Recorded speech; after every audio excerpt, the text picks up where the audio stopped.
have the pleasure to present to you Dr. Martin Luther King, Jr.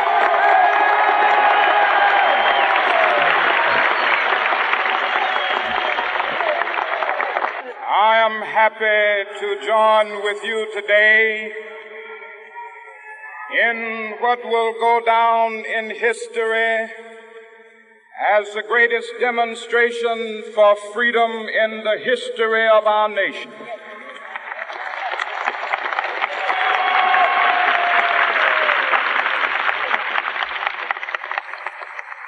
Five score years ago, a great American in whose symbolic shadow we stand today signed the Emancipation Proclamation. This momentous decree came as a great beacon light of hope to millions of Negro slaves who had been seared in the flames of withering injustice. It came as a joyous daybreak to end the long night of their captivity. But 100 years later, the Negro still is not free. 100 years later, the life of the Negro is still sadly crippled by the manacles of segregation and the chains of discrimination.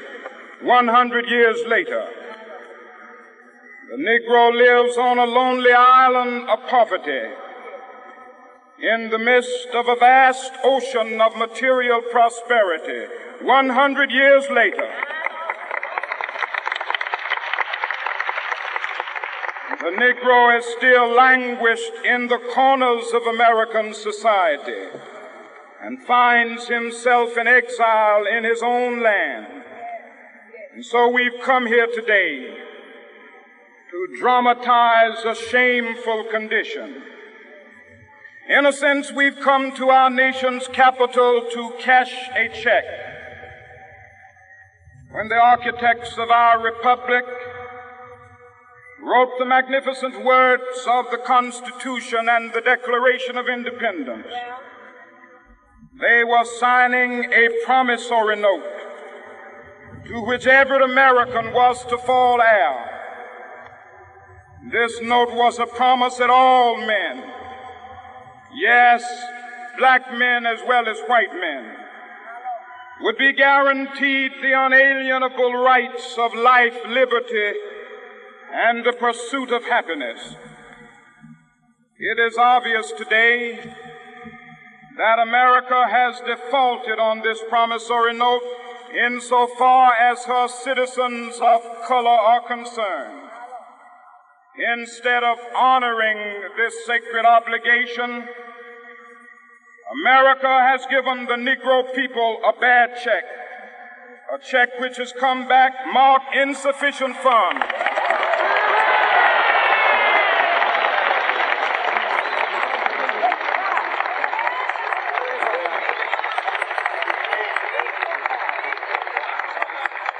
But we refuse to believe that the Bank of Justice is bankrupt.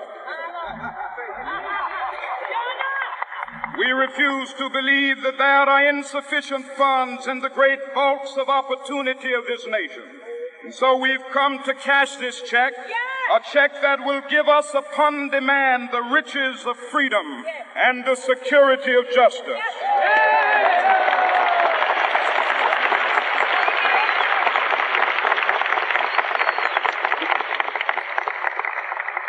We have also come to this hallowed spot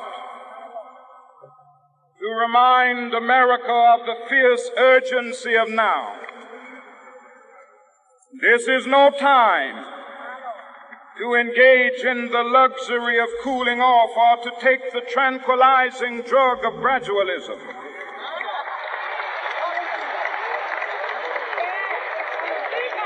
Now is the time to make real the promises of democracy. Now is the time to rise from the dark and desolate valley of segregation to the sunlit path of racial justice. Now is the time to lift our nation from the quicksands of racial injustice to the solid rock of brotherhood. Now is the time to make justice a reality for all of God's children. It would be fatal for the nation to overlook the urgency of the moment. This sweltering summit of the Negro's legitimate discontent will not pass until that is an invigorating autumn of freedom and equality. 1963 is not an end, but a beginning. Those who hoped that the Negro needed to blow off steam and will now be content will have a rude awakening if the nation returns to business as usual.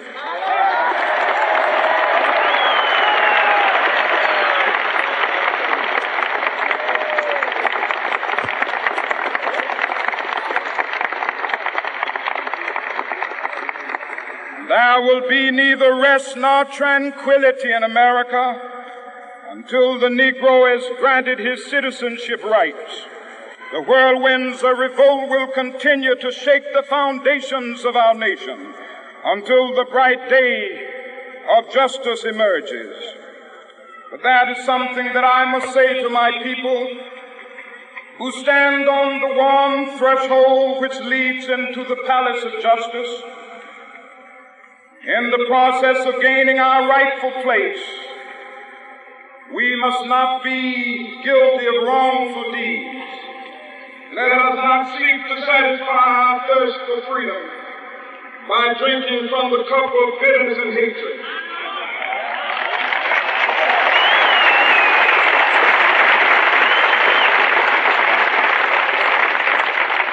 We must forever conduct our struggle on the high plane of dignity and discipline.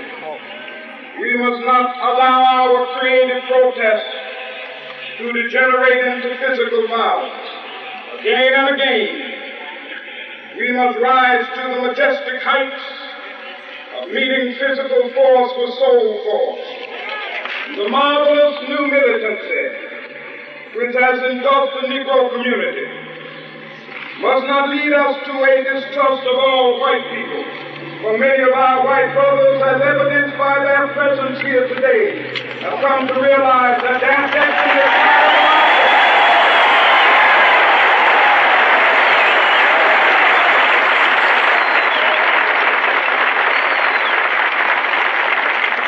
They have come to realize that their freedom is inextricably bound to our freedom. We cannot walk alone. As we walk, we must make the pledge that we shall always march ahead. We cannot turn back. There are those who are asking the devotees of civil rights, when will you be satisfied? We can never be satisfied as long as the Negro is the victim of the unspeakable horrors of police brutality.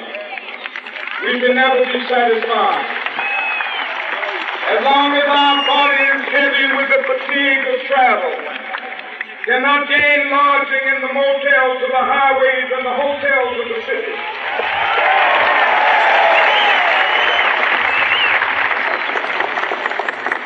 We cannot be satisfied as long as a Negro in Mississippi cannot vote and a Negro in New York believes he has nothing for which to vote.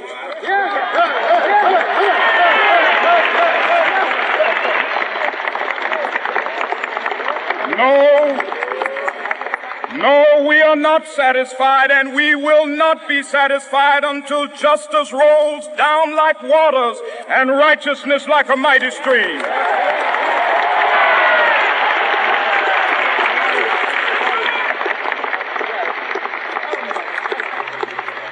I am not unmindful that some of you have come here out of great trials and tribulations.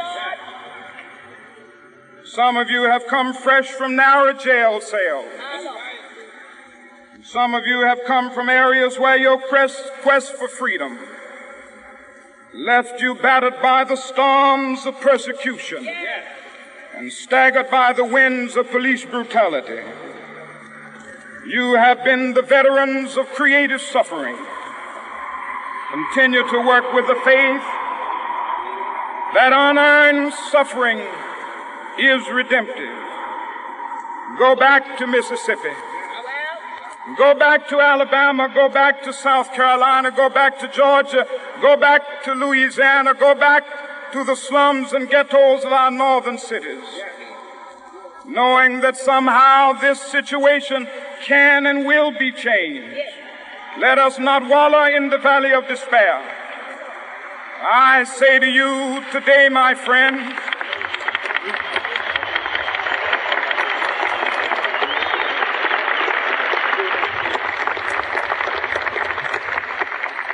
so even though we face the difficulties of today and tomorrow, I still have a dream. It is a dream deeply rooted in the American dream. I have a dream that one day this nation will rise up and live out the true meaning of its creed. We hold these truths to be self-evident, that all men are created equal.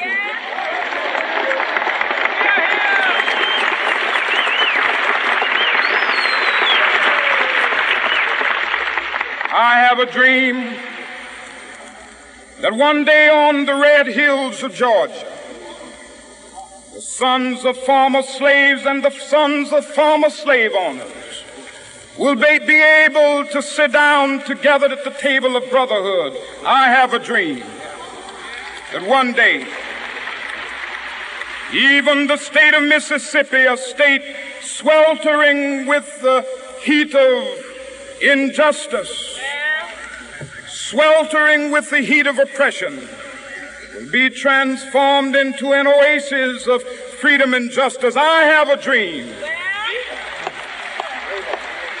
that my 4 little children will one day live in a nation where they will not be judged by the color of their skin, but by the content of their character. I have a dream today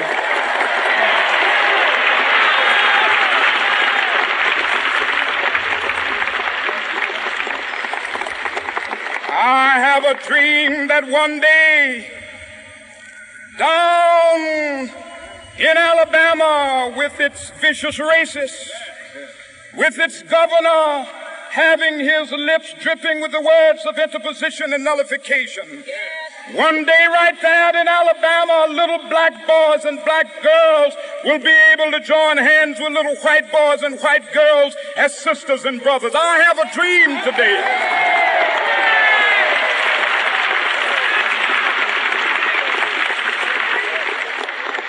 I have a dream that one day every valley shall be exalted, and every hill and mountain shall be made low. The rough places will be made plain, and the crooked places will be made straight. And the glory of the Lord shall be revealed, and all flesh shall see it together.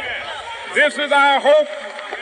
This is the faith that I go back to the South with. With this faith, we will be able to hew out of the mountain of despair a stone of hope. With this faith, we will be able to transform the jangling discords of our nation into a beautiful symphony of brotherhood. With this faith, we will be able to work together, to pray together, to struggle together, to go to jail together, to stand up for freedom together, knowing that we will be free one day. This will be the day. This will be the day when all of God's children will be able to sing with new meaning, "My country, tears of thee. Sweet land of liberty, of thee I sing. Land where my fathers died, land of the pilgrim's pride. From every mountainside, let freedom ring. And if America is to be a great nation, this must become true. And so let freedom ring. From the prodigious hilltops of New Hampshire, let freedom ring. from the mighty mountains of New York. Let freedom ring from the heightening Alleghenies of Pennsylvania. Let freedom ring from the snow-capped Rockies of Colorado. Let freedom ring from the curvaceous slopes of California. But not only that, let freedom ring from Stone Mountain of Georgia. Let freedom ring from Lookout Mountain of Tennessee. Let freedom ring from every hill and molehill of Mississippi, from every mountainside. Let freedom ring, and when this happens, when we allow freedom ring, when we let it ring from every village and every hamlet, from every state and every city, we will be able to speed up that day when all of God's children, black men and white men, Jews and Gentiles, Protestants and Catholics, will be able to join hands and sing in the words of the old Negro spiritual, free at last, thank God Almighty, we are free